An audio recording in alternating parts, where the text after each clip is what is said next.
기도하겠습니다. 사랑의 하나님 감사합니다. 오늘 이 시간 황간제일교회 여전도의 헌신예배로 우리를 불러주시고 우리를 하나님 앞에 예배케 하시니 참으로 감사를 드립니다. 하나님 앞에 기쁨으로 드린 찬송도 기쁘게 흠양하여 주시고 이 시간 우리가 하나님 말씀을 들을 때 성령님께서 인도하여 주셔서 하나님의 말씀을 우리가 잘 듣게 하시며 잘 깨닫게 하시며 또한 우리의 삶 가운데 하나님의 말씀을 의지하고 살아갈 수 있도록 인도하여 주옵소서. 처음 시간부터 끝까지 우리 성령님께서 인도하여 주시기를 간절히 의탁하오며 예수님의 이름으로 기도드리옵나이다. 아멘.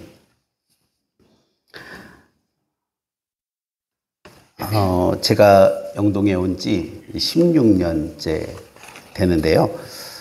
헌신예배 설교는 제가 처음입니다. 권 목사님이 저에게 전화를 주셔갖고 설교를 좀 해주시면 좋겠다라고 부탁을 해주셨는데 한편으로는 걱정도 되고 한편으로는 기쁘기도 했습니다. 나도 처음으로 이제 헌신예배에 가서 설교를 좀 해보는구나 이런 생각을 했는데 또 설교하러 올라올 때 박수 받아본 것도 처음인 것 같아요. 환영해 주셔서 너무 감사를 드립니다. 가장 가까운 교회인데 이렇게 자주 뵙는 일이 없어서 늘 죄송한 마음이고 언제나 함께 하나님의 일을 잘 감당하는 우리 한간제일교회와 우리 매국교회가 되었으면 하는 바람을 전해봅니다. 오늘 어떤 말씀을 함께 나눌까라는 고민을 했는데 오늘 본문의 말씀으로 말씀의 제목을 정했고요. 오늘 말씀 속에서 하나님께서 우리에게 주시는 그러한 하나님의 음성을 함께 듣는 귀한 시간이 되었으면 좋겠습니다. 세계에는 다양한 사람들이 살고 있습니다. 다양한 민족들도 있고요. 그런데 가장 하나님이 사랑하시는 사람들은 누굴까? 여러분 누구라고 생각하십니까? 나라고 해야죠. 그죠? 우리는 보통 하나님이 나를 사랑하십니다. 이렇게 고백하면서 또 믿고 또 하나님을 섬기는 그런 삶을 살아갑니다. 그런데 하나님이 가장 사랑하는 민족은 이스라엘 민족이다라고 말할 수가 있어요. 어느 나라의 어느 민족도 하나님이 내 백성이다라고 말한 민족은 없습니다. 오직 이스라엘은 내가 택한 민족이다. 내 백성이다. 이렇게 인정해 주셨어요. 그리고 이스라엘은 하나님 앞에 십계명이라고 하는 율법이라고 하는 아주 귀한 하나님의 말씀도 받은 민족입니다. 다른 어떤 민족도 하나님의 말씀을 따로 받은 민족은 없기 때문이죠. 또한 성경을 살펴보면 이스라엘은 하나님의 은혜도 너무 많이 체험을 합니다. 특히 출애굽기를 읽어보면 하나님이 이스라엘 가운데 어떻게 역사하셨는지가 아주 구체적으로 증거되고 있어요.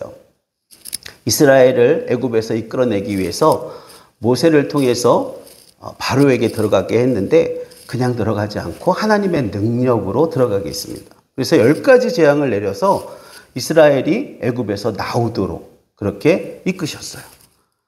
애굽에서 나온 것으로 끝난 게 아니라 앞에 놓여 있었던 홍해도 하나님이 갈라지게 해서 건너게 하셨습니다. 여러분 우리 앞에도 내가 있는데 우리 앞에 있는 내가 이렇게 갈라진 거 경험하셨나요? 한 번도 경험 안 해보셨죠? 거기 건너려면 어떻게 해야 돼요? 빠져서 우리는 건너야 되잖아요. 바다인데 홍해인데 갈라지게 하셔서 마른 땅처럼 건너가게 하십니다. 그런 거를 경험한 민족은 아무도 없어요. 이스라엘만 그런 걸 경험했어요. 하나님 앞에 그들이 순종하지 못하고 우리가 가나안 땅에 들어가면 반드시 망한다라고 하나님 앞에 원망했을 때도 하나님은 그들을 멸하지 않으십니다. 그들을 광야로 내몰아서 광야의 삶을 살아가게 하는데 그 척박한 땅 광야에서 그들이 살아갈 수 있도록 하나님이 그들에게 또 은혜를 베풀어 주세요. 어떤 은혜를 베풀어 주셨습니까? 만나를 내려주셨죠. 여러분 만나 먹어보셨어요? 아무도 못 먹어봤어요. 누구만 먹어봤어요? 이스라엘만. 그리고 반석에서 물이 나게 하십니다. 그리고 쓴 물은 단물로 바꿔주시기도 하고요. 많은 대적들이 이스라엘 앞에 맞서고 나왔는데 하나님이 다 이기게 하십니다. 다 이기게 하셔요. 그렇게 하나님의 은혜와 하나님의 인도하심으로 이끄신 백성이 바로 이스라엘이라고 할 수가 있어요. 그러면 이스라엘은 당연히 어떻게 하나님을 섬겨야 될까요? 하나님께 받은 것이 굉장히 많잖아요. 다른 민족은, 다른 백성은 한 번도 받아보지 못한 그러한 놀라운 은혜를 이들이 받았으니까 이들을, 하나님을 정말 잘 섬겨야 되겠죠. 그게 도리라고 생각을 합니다. 그런데 성경을 살펴보면 이스라엘은 그 도리를 다하지 못합니다. 하나님이 10가지 재앙을 애굽에 내릴 때도 그들은 하나님을 신뢰하지 못합니다. 오히려 하나님을 원망해요. 모세를 통해서 애굽에서 나왔을 때 그들은 광야에서 먹을 것이 떨어지니까 하나님을 원망합니다. 우리가 애굽에 있었으면 고기 굽는 가마 옆에서 좋은 고기도 먹고 그럴 텐데 우리를 데리고 나와서 이렇게 죽게 하는구나 라고 그렇게 하나님을 원망합니다. 만나를 주시니까 이제는 고기가 먹고 싶다라고 하나님 앞에 더 요구하고, 하나님의 백성으로 시내산에서 계약을 맺고 십계명을 주시고, 그리고 하나님의 법을 따라 살면 내가 너희를 영원히 잘되게 하겠다 그렇게 말씀해 주셨음에도 불구하고 그들은 끊임없이 하나님을 배반하고 이방의 신들을 섬기고 우상을 섬기는 그러한 타락한 모습으로 하나님 앞에 서는 것을 봅니다. 여러분, 이 이야기 속에서 과연 우리는 이스라엘과 다를까? 하나님께서 우리에게도 이스라엘처럼 많은 은혜를 주셨습니다. 또 우리의 삶 가운데 함께 해주셨고 우리가 깨닫지 못하는 많은 놀라운 역사들을 우리의 삶 가운데 이루어 주셨어요.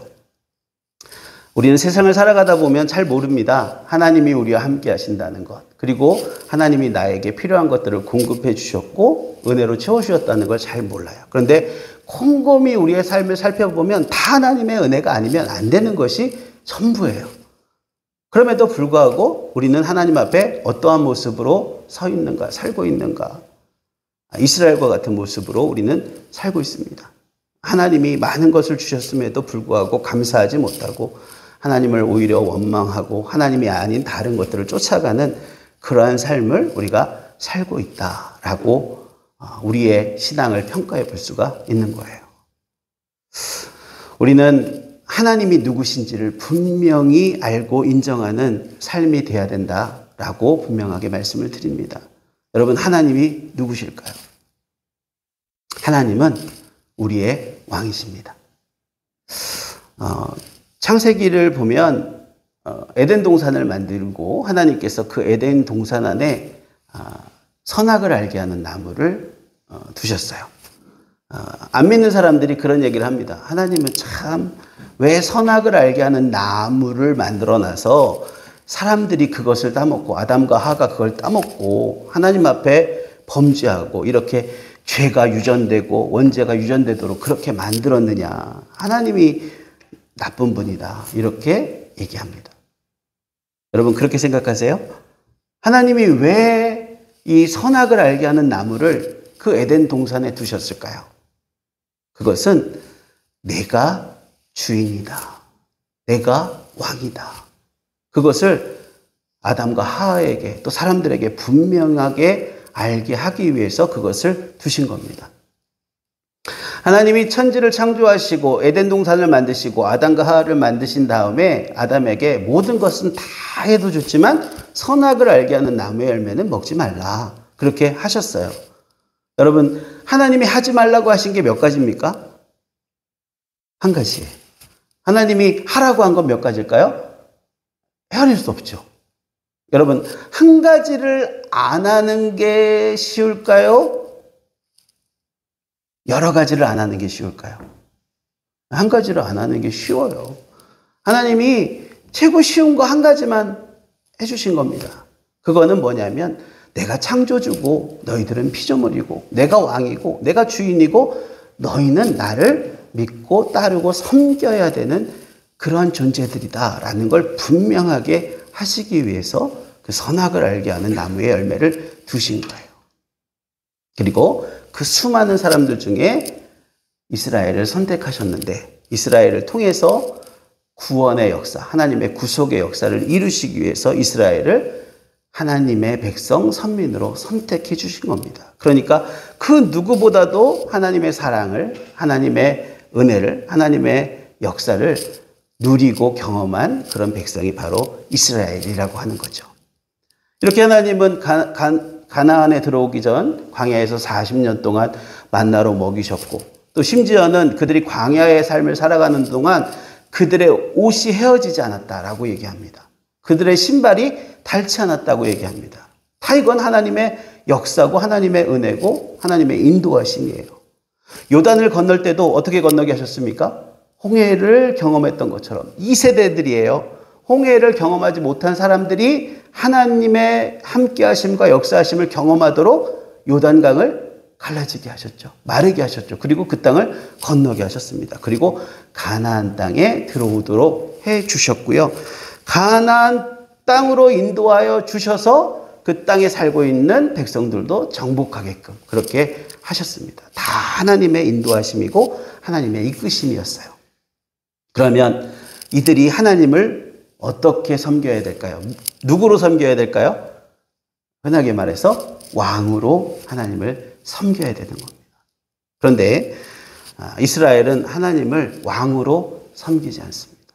하나님을 유일한 참신으로 섬기지 않아요. 끊임없이 가나안 땅에 들어와서도 하나님이 아닌 다른 신을 섬기고 우상을 섬기는데 그들이 앞장을 섭니다. 여러분, 하나님의 말씀을 안 들으면 그러면 하나님은 어떻게 하셔야 될까요? 여러분, 자녀들이 말을 잘 들을 때는 어떻게 하십니까? 잘했다 칭찬해 주시죠. 자녀들이 말을 잘 들면 자녀들이 필요하다고 하는 거 다 사주시죠. 다 사주십니다. 근데 자녀들이 말을 안 들어요. 이렇게 해야 되는데 그렇게 하지 않아요. 순종하지 않아요. 그럼 여러분 자녀들을 어떻게 하십니까? 그냥 내버려 두십니까? 네, 화도 내시고 또 잘못한 부분에 대해서 지적하시고 또 그것에 대해서 요즘은 그러면 안 되는데 이제 매도 드시고 징계도 하는 그런 모습이 우리의 삶 가운데도 있습니다. 하나님도 하나님의 백성이 이스라엘이 하나님의 말을 듣고 하나님을 잘 섬겨야 되는데 하나님을 떠나서 사니까 하나님께서 그들을 징계하십니다. 그들에게 그 죄에 대한 징계를 내리십니다. 그런데 하나님께서 어떠한 방법으로 징계를 내리시냐. 오늘 우리가 함께 읽은 본문의 말씀은 사사기를 배경으로 하고 있는데 이 사사 시대의 모습을 보면 이스라엘의 역사가 계속해서 반복이 되고 있다라는 걸 볼 수 있어요.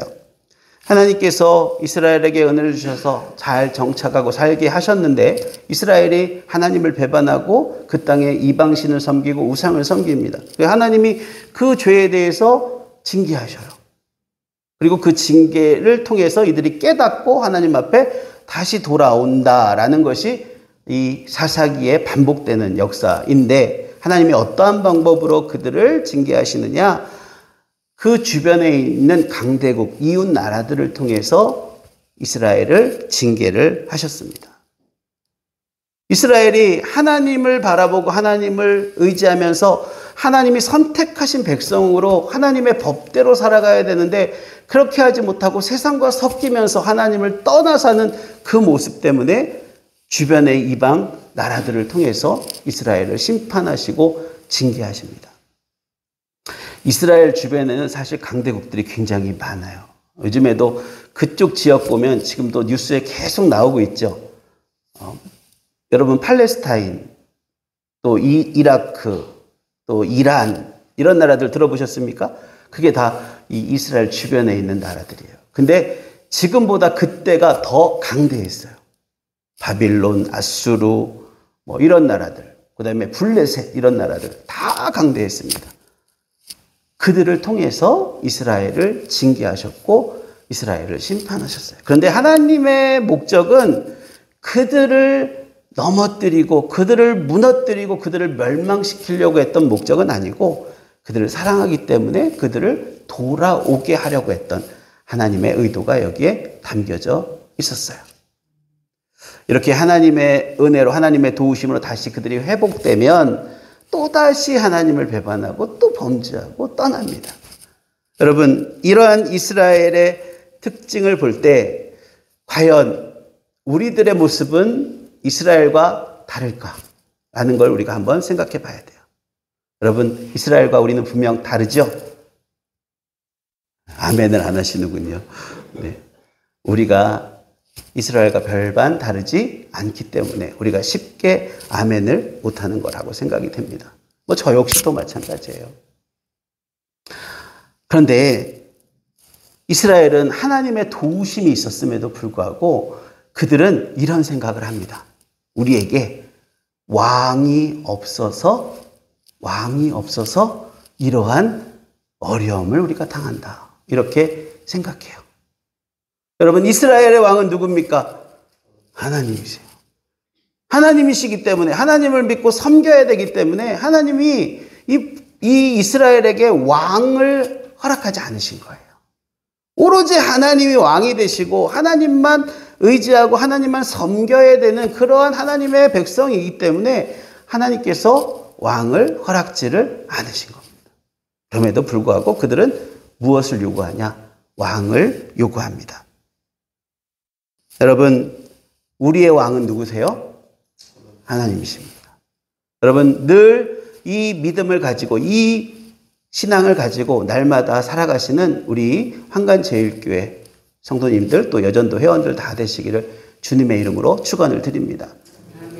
우리가 이 시간에 헌신 예배를 드리잖아요. 누구한테 헌신할 거예요? 하나님 앞에 헌신해야 되죠. 왜 우리가 하나님 앞에 헌신을 해야 합니까? 하나님은 우리의 인생에, 우리의 삶의 왕이시고 주인이시기 때문에 하나님께 우리가 헌신을 해야 되는 겁니다. 여러분, 하나님께, 왕이신 하나님께, 주인이신 하나님께 헌신하는 삶을 날마다 살아가시기를 주님의 이름으로 축원을 드립니다. 그런데 우리가 하나님 앞에 헌신하려고 하는데, 왕이신 하나님께 헌신하려고 하는데 우리들은 나약하고 연약합니다. 그리고 끊임없이 우리가 공격을 받아요. 누구에게 공격을 받을까요? 마귀에게 공격을 받습니다. 사단에게 공격을 받습니다. 세상의 존재들에게 공격을 받습니다. 왜 공격을 할까요? 하나님께로 가까이 나가지 못하도록 공격하는 겁니다. 하나님과 긴밀하게 사귀며 살도록 못하게 하기 위해서 공격을 하는 거예요. 우리가 하나님을 왕으로 섬기지 못하도록, 주인으로 섬기지 못하도록 그렇게 하나님으로부터 멀어지게 하려고 어려움을 주고 공격을 합니다. 우리가 보통 이것을 시험이라고 이렇게 부르죠. 여러분, 그런 시험 가운데서도 하나님을 왕으로 섬기는 일을 결단코 포기하지 않는 한간제일교회 성도님들이 되시기를 바랍니다. 끝까지 하나님을 왕으로, 주인으로 믿고 섬길 수 있는, 헌신할 수 있는 여러분들이 다 되시기를 바랍니다. 오늘 우리가 함께 읽은 말씀에도 보니까 이스라엘이 위기 가운데 처합니다. 누가 쳐들어왔어요? 블레셋이 쳐들어왔습니다. 그 당시 블레셋은 강대한 나라 민족이에요. 강력한 왕도 있었고요. 강력한 무기도 있었어요. 그리고 이스라엘 역사 가운데 보면 이스라엘을 가장 많이 괴롭힌 그런 존재가 바로 블레셋입니다. 이 블레셋이 쳐들어와요. 특히 이스라엘이 모여있다라는 걸 듣고 쳐들어옵니다. 위기가 이스라엘 가운데 닥쳐온 거예요. 그럴 때 이스라엘은 이 위기를 어떻게 극복했느냐, 그 이야기가 오늘 우리가 함께 읽은 말씀 가운데 담겨져 있습니다. 오늘 우리가 함께 읽은 말씀 가운데 나오는 사사가 있습니다. 누구죠? 사무엘이에요. 하나님께서 사무엘을 사사로 세워주셔서 이스라엘을 신앙으로 이끌어 가도록 그렇게 일을 맡기셨어요. 그런데 이 사무엘 시대에도 이스라엘 백성들은 하나님을 믿고 따르기보다는 이방신을 섬기고 우상을 섬기는 일을 열심히 했어요. 그러다 보니까 하나님께서 이스라엘을 징계하는 수단으로 블레셋을 들어서 사용하셨던 겁니다. 그런데 이런 상황 속에서 이스라엘이 사무엘에게 도움을 요청합니다. 도움을 요청하고 이 위기를, 이 긴박한 상황을 어떻게 극복할까? 그것을 묻습니다. 그때 사무엘이 뭐라고 얘기할까요? 우리 한번 말씀 같이 읽어보도록 하겠습니다. 사무엘상 7장 5절 6절입니다. 우리 한번 같이 읽어보겠습니다. 사무엘이 이르되 온 이스라엘은 미스바로 모이라. 내가 너희를 위하여 여호와께 기도하리라 하매 그들이 미스바에 모여 물을 길어 여호와 앞에 붓고 그날 종일 금식하고 거기에서 이르되 우리가 여호와께 범죄하였나이다 하니라. 사무엘이 미스바에서 이스라엘 자손을 다스리니라. 아멘. 사무엘이 첫 번째 이스라엘 백성에게 요구한 것, 하나님의 도우심 가운데 이 위기를 이겨나갈 수 있는 방법, 극복할 수 있는 방법은 첫 번째 이것이 필요하다라고 했습니다. 그것은 참 마음으로 회개해야 된다. 그리고 하나님의 은혜를 기다려야 한다라고 선포한 겁니다. 미스바로 이스라엘 백성들을 불러 모았어요. 그리고 지금 이 블레셋이 쳐들어온 이 위기의 상황을 우리가 극복하려면 어떻게 해야 되느냐? 블레셋의 압제에서 우리가 벗어나려면 어떻게 해야 되느냐? 그것은 지금까지 우리가 하나님 앞에 지은 죄를 회개하는 거다. 우리가 하나님보다 더 사랑했던, 더 믿었던, 더 의지했던 우상과 이방신을 다 버리고 여호와 앞에 우리가 범죄하였습니다. 우리가 죄인입니다. 우리가 죄를 지었습니다. 라고 고백해야 된다. 고백해라. 이렇게 명령을 하고 있는 겁니다.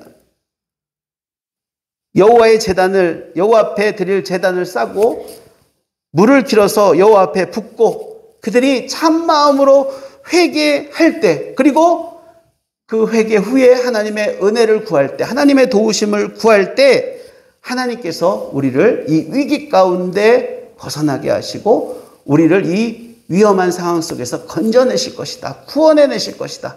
그러니 너희는 참마음으로 회개해라. 하나님의 은혜를 구하라. 라고 이 사무엘은 이스라엘에게 선포한 겁니다.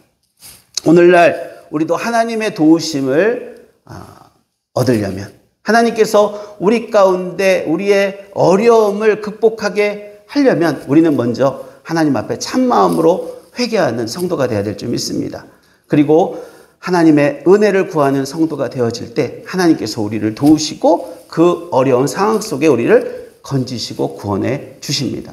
이러한 놀라운 은혜를 날마다 누리시기를 주님의 이름으로 축원을 드립니다.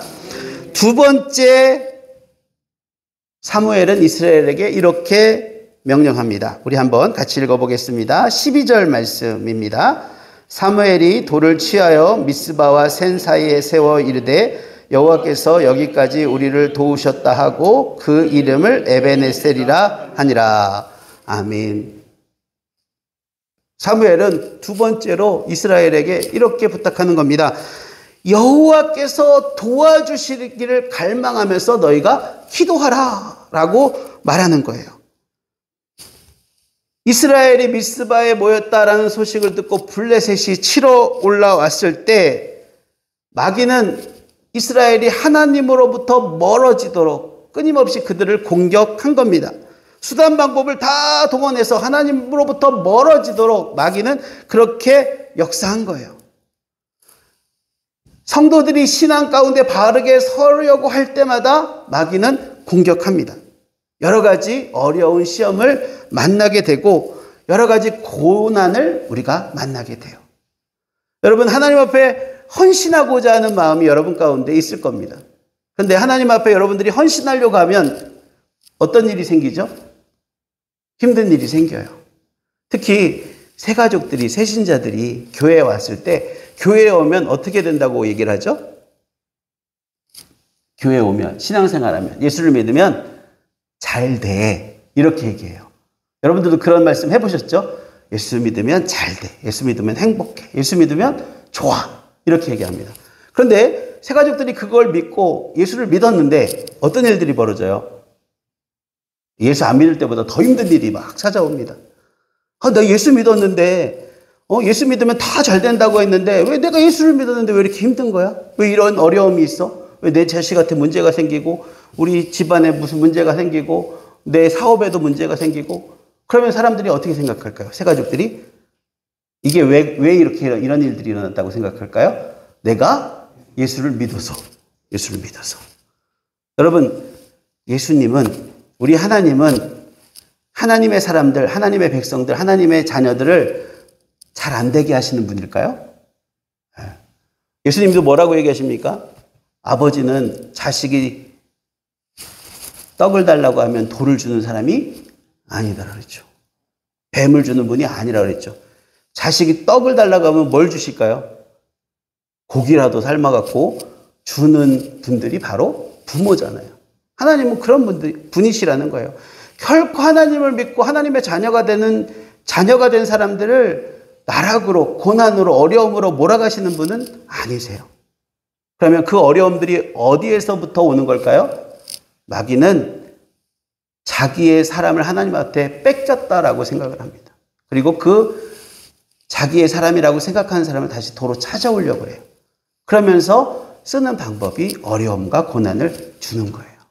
그래서 여러분, 그런 어려움 가운데 있는 새 가족이 있다면 하나님께서 너를 끝까지 사랑하셔라고 말씀하시면서 격려해 주시고 그 어려움을 견뎌낼 수 있도록, 이길 수 있도록 돕는 그런 역할을 여러분들이 잘 하셔야 될 줄 믿습니다.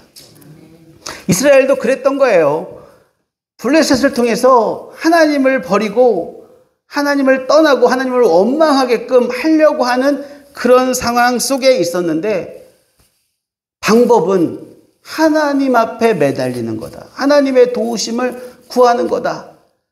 하나님은 지금까지 우리를 여기까지 도와주셨다. 사무엘이 볼 때 이스라엘은 하나님이 없으면 안 되는 민족이라는 걸 분명히 이야기하는 겁니다. 그리고 하나님께서 이스라엘을 하나님의 백성으로 세워주신 그 순간부터 하나님은 언제나 이스라엘을 도우셨죠. 함께하여 주셨던 겁니다. 그러면서 이 돌을 세우면서 하나님은 에베네셀의 하나님이다. 도와주시는 하나님이다. 여기까지 인도해 주신 하나님이다. 그것을 우리가 기억하고 그 하나님을 향해 간구해야 된다. 갈구해야 된다라는 것을 분명하게 말씀하는 겁니다. 우리 황간제일교회도 하나님께서 여기까지 도우신 줄 믿습니다. 이렇게 아름다운 교회가 여기 세워졌다는 건 정말 놀랄 일이에요. 저는 맨날 지나다니면서 언제 교회가 완성이 될까, 저도 지나다니면서 많이 기도했습니다. 잘 교회가 완성될 수 있도록. 그 옆에서 목회하는 목회자지만 참 기분 좋고 반가운 일이었어요. 우리 한간제일교회가 여기까지 온 것은 누구의 도우심이에요? 하나님의 도우심입니다. 앞으로도 한간제일교회를 이끄시고 도와주시는 분은 누구라고 생각하세요? 하나님이십니다. 그 하나님을 향하여 우리가 간구하고 우리의 도움을 구할 때 하나님은 반드시 우리를 도우시고 이끌어 주십니다. 오늘 이스라엘 역사 가운데도 그렇게 분명하게 드러나죠. 하나님이 사무엘을 통해서 명령하신 것들을 그들이 했더니 어떻게 됐습니까?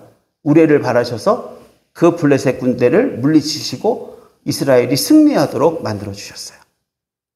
여러분, 우리 한간제일교회 성도님들이 하나님이 여기까지 도우셨는데 앞으로도 우리의 교회를, 우리의 신앙을, 우리의 삶을 끝까지 도우시고 인도하여 주실 거라는 확신 가운데 하나님께만 매달릴 수 있는, 하나님만 의지할 수 있는 우리 귀한 성도님들이 되시기를 바랍니다. 하나님은 여러분의 왕이십니다. 하나님은 여러분의 주인이시고 여러분들의 아버지이십니다. 여러분들을 끝까지 책임져 주시고 여러분들의 삶 가운데 하나님의 풍성한 은혜로, 복으로 여러분 삶 가운데 날마다 채워주실 거라 확신합니다. 여러분, 그런 하나님께 헌신하고 싶은 마음이 안 듭니까? 하나님도 내게 풍성하게 부어주시는데 나도 어떻게 헌신해야 될까요? 내가 할 수 있는 최선을 다해서 최대한으로 하나님 앞에 헌신한다면 하나님께서 이 한간제일교회를 사랑하시고 더 부흥시켜 주실 거라 확신합니다. 목사님하고 들어오기 전에 그런 얘기했어요. 또 권사님 들어오셔서 매곡교회는 젊은 분들이 많으시죠. 그래서 젊은 분들은 없다고 그랬어요. 저희도 40세가 저희 집사람만 40세고요. 40대고 나머지 50대 한 분 있고 나머지 60대세요. 그래서 제 재판대는 젊다고 생각하지 않았는데 권사님 그래도 젊은 거래요. 60대가 많으면. 근데 오늘 아까 특송하시는 거 보니까 우리 교회보다 훨씬 더 젊으신데요. 비전이 있다고 저는 생각을 합니다. 여러분들에게 주어진 인생 가운데 하나님 앞에 헌신하시고 충성하시면 하나님은 여러분들을 끝까지 도우십니다. 에베네셀의 하나님이 여러분과 함께 하시는 줄 믿고 끝까지 하나님 앞에 충성하시며 헌신하는 한간제일교회가 되어져서 하나님께서 한간제일교회를 보시고 기뻐하시고 또 사랑하셔서 부흥케 하는 역사를 이루실 것을 여러분 사모하고 나아가시기를 주님의 이름으로 축원을 드립니다. 기도하겠습니다.